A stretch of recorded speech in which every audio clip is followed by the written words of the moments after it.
Hello everyone, this is Dale from the Precept Classes in Cullman, Alabama. Thank you for joining with us. We're going through the book of Judges right now, and we are up to lesson 4 of Judges. And this week we're looking at chapters 6, 7, and 8. This is the story of Gideon. And so we have to go through this stuff pretty quick, so hang on. Make sure you read these things and meditate upon them, okay? See what the Lord is saying to us. Israel had done evil in the sight of God, and because of that, the Lord has sent an enemy against them, the Midianites. And the Midianites came in like a swarm of locusts. They were pretty smart, though. What they did is they would wait till the fall of the year, then they would come in and take all the harvest. And the scripture says they would take all the animals, so it doesn't mean all the animals. Personally, I think that means they would take like the yearlings or the 2-year-old and leave the other ones behind. And then they would, in other words, let people do the work, then come in and steal all their labor. We live in a similar type of society today, but I won't go down that little rabbit hole. And so one day Gideon was in the wine press threshing wheat. Well, this would have been a low spot, where you would press out wine with your feet or something like that. Not a high mountain spot where you'd be threshing wheat and allowing the breeze to separate the chaff from the wheat. He was literally hiding, threshing this wheat, hoping that the Midianites would not steal it, and he'd be able to hide it somewhere like in the caves. That's what the scripture told us, in caves and holes and wells in the ground. All of a sudden, the angel of the Lord appears to him and calls him Gideon a mighty valiant warrior. Well, Gideon wasn't a mighty valiant warrior yet, but he would be. And so he told him what was going to be happening. This angel Lord said, we want you to go and to rescue Israel. And Gideon says, how can I do this? I'm the youngest of the family of the tribe of Manasseh. How's this going to happen? And he said, well, I need a sign from you. How do I know that you're really the angel of the Lord? And so Gideon went and fixed some victuals for this angel of the Lord. When the angel of the Lord, when the Gideon came back with the meal that he prepared, the angel of the Lord reached out with the staff that he had and consumed it and fired. And then the angel of the Lord disappeared. Well, Gideon was freaking out at this time because he knew what the word said. If you'd seen the face of God, you're going to die. And he said, man, I've seen the face of God. Well, then the word of the Lord came to Gideon and said, don't worry, this isn't going to happen. And Gideon literally built an altar there and declared that the Lord is the Lord of peace, Jehovah Shalom. And I think he's speaking of how Gideon was upset at that moment because he thought he was going to die, but also how the Lord was going to bring peace to his people. Well, immediately that same night, Gideon had a dream, and in that dream, God told him to destroy his father's idols. So Gideon went about doing that. He did it at nighttime. It's sort of interesting to see how Gideon responded all through here. He would move in faith, but he was still fearful of some things. So you can understand that. He took some friends of his and went and they destroyed the god Baal, B-A-A-L, Baal. And so the townspeople were furious. The next morning they get up and their god's dead. Well, to start with, if you got a god that you can tear down and kill, it's not much of a god, right? But anyway, he was in trouble and they were going to try to kill him. Well, they take Gideon to Gideon's father, because it was his father's idols that Gideon tore down. And that'll preach, folks. I don't have time to get into it right now, but a lot of people that are in churches and in a religious mindset need to allow God to tear down their father's idols. Okay, we worship the idols and the traditions of man rather than worshiping God and the traditions of God. And so anyway, Gideon's dad looks at him and said, I'm not going to do that. Let Baal contend for himself. So Gideon's dad renamed Gideon Jerubbaal, which means let Baal contend against him.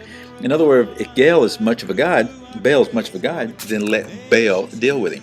Now, the next part of the story is that Gideon was supposed to go out. The Spirit of the Lord came upon him, and the enemy was gathered, and he was going to go out and defeat the enemy. But Gideon called upon God, and you wind up seeing this happen a couple of times, where someone has received what they know they're supposed to be doing, and then they try to cut a deal. As a matter of fact, we'll see that next week.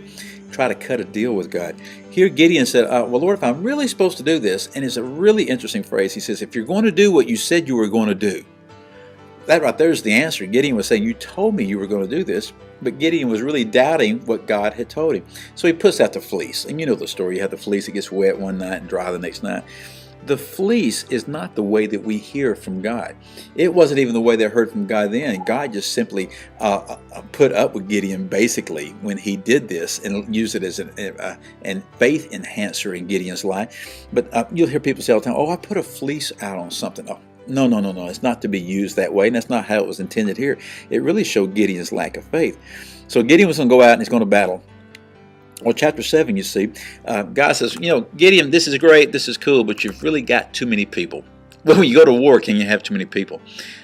Yes, you can, because God said, you know what? If you go with this many people right here, Israel believed that it was because of them that they would have won, not because of me. And so it goes through a process right here telling Gideon how to whittle the army down. And God tells Gideon this right here. He says, I tell you what, I don't want you to argue with me. What I tell you to do, you do. And then he tells him to look for certain men who are drinking water a particular kind of way. And you can read the account. You've seen what's happened. Gideon winds up with 300 men. Okay, with 300 men. And you think, well, that's not exactly the kind of way that you'd want to go into battle, is it? You know, with just 300 guys that way. But it's the way that God designed. It's the way that he wanted to.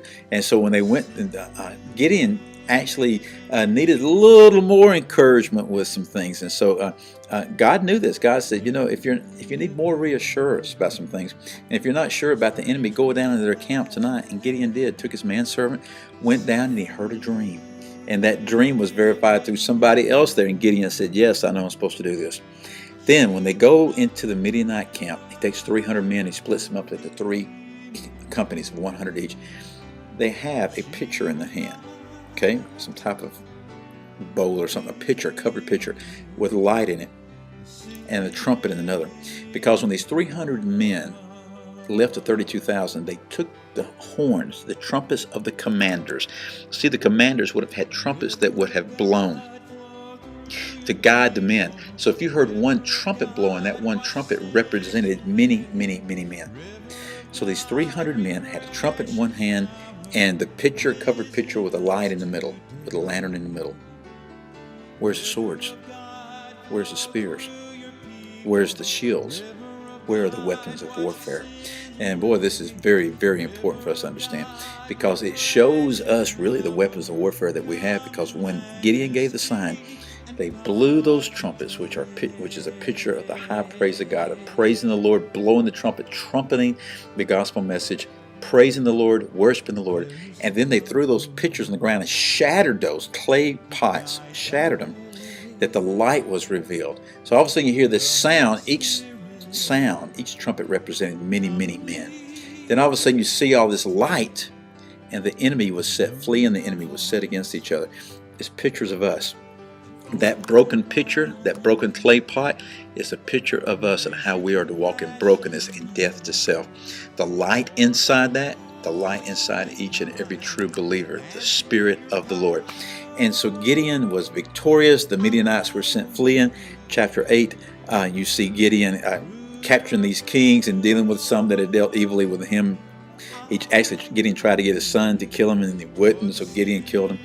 When you get to the end of it, though, you see something that's really interesting. Gideon had 70 sons. And then it's a verse right there that says he had a son by a concubine. That son's name is Abimelech. Important. We'll see him next week, okay?